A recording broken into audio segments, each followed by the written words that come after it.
So it was August 5th, 2025, this year, when the Ninth Circuit finally put out an order saying, okay, briefing is complete. It's been, as many years as it's been back and forth, us and them and us again and this and that. They said, briefing is complete, we're done. And we are taking his motion for summary judgment, which is a big deal legally, that says there is no dispute as to the law. He is a veteran. He is disabled. He served honorably during a period of hostilities. He has zero criminal record in the United States for 25 years, peaceful, upstanding citizen, all of that. And so we are making the argument that there is no dispute as to that. He should be eligible. He should be naturalized as a matter of law. The agency doesn't get to mess around about it. It's not discretionary. It's mandatory. Mm-hmm. So they thought enough of that argument. They thought that had enough merit to send it over to a panel to evaluate that. They only do that if they think there's substance there. And just to be clear on the context here, this is a single human being. Okay? Yes, we have a family who is doing this together, but as one man standing up against the full force of the US government, of the Department of Homeland Security, of the people who are currently Christy Nome, all of their lawyers on the payroll for 200 grand each, as much time, as much money as they can possibly want to throw at it. Him against them. And this got to the Ninth Circuit where they said, yes, we're going to send this to the merits panel. That happened August 5th, 2025. That same day. Within 1 hour. Yeah. I started getting emails for my USCIS account saying, hey, your interview's been scheduled. Your interview's been scheduled. All of those applications he'd been putting in, some of them just flat out disappeared. But many of them, they came back and said, okay, August 21st, 8 a.m. Now you have an interview, a citizenship interview scheduled for this application. You want to tell me how suspicious that is? Within an hour of that Ninth Circuit sending that to the merits panel, within an hour, my applications going back to 2017. So 8, 9, 10-year-old application, 8 of the applications suddenly have they calling me in.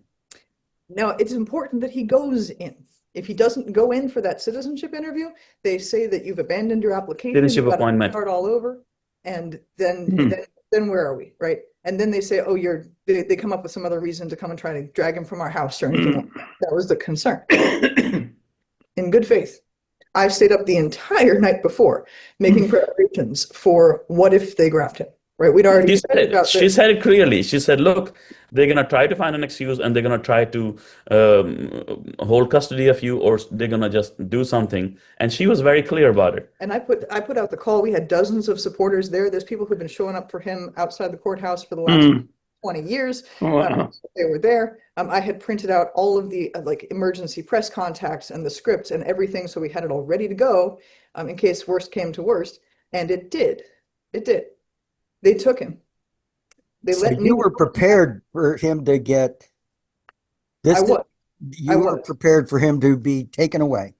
I wasn't going to put anything past these people. I knew that they were going to pull some kind of shenanigans, and I didn't want to be caught flat-footed. I made sure that we were ready to go. But I was nice. I was naive.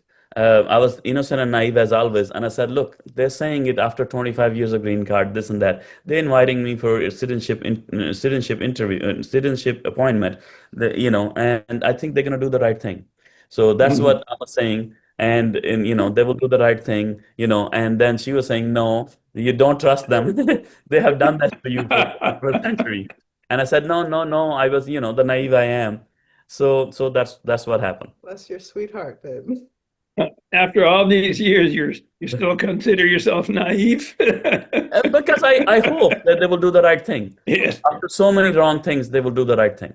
After wasting fraud, abuse of American taxpayer dollars for 25 years, millions and millions of it. I hope they will do the right thing, because at times they had 18 attorneys, and I was alone. So I mean, for some 25 years. Of so many attorneys coming from Washington, D.C. to the Seattle Immigration Court for 10, 11 years. That's a lot of cost. I mean, that's millions of dollars of American taxpayer dollars that have been waste, fraud, and abuse, and it's about time they do the right thing. So that's why I had hope that they will do the right thing. Yeah. Do you still have hope? I always want to hope that some people will do right things, even though they have done very, very bad things before. Because what is the next step now? It's still before the Ninth Circuit. Right now. His detention his abduction was highly illegal on 6 different axes. And we've argued that now thoroughly before the federal court in the Western District of Washington. Just as one little example, their own form for his detention is called an I-213. In the I-213, where they document the steps that led to them taking him, it says in there that USCIS told ICE a week in advance of his interview. There was pre-planned coordination in this that their own documents admit to. That's completely illegal. Premeditated. Premeditated. A firewall between them and ICE. ICE claimed in a letter to Congressman Adam Smith, who I ran against last year, ICE said, oh, the USCIS told us they were going to deny him. But there was no chance premeditated a week ago to tell him. It was mere seconds where he just went out the door. Right at the door of the office. Right. And then it was a full hour after that before they brought me back and told me they'd taken him. And I said, on what grounds? And they refused to tell me. I'm his wife. I have a reason to know. I have every right to know. They said, no, security, this, that. Oh, and you can't stay here. You got to go. So I gave him a piece of my mind and walked out, and we started calling and started the work. But in any case, we have gotten him home, and the judge is very clear that they cannot re-detain him absent explicit permission from the Ninth Circuit. But here's the other thing they did.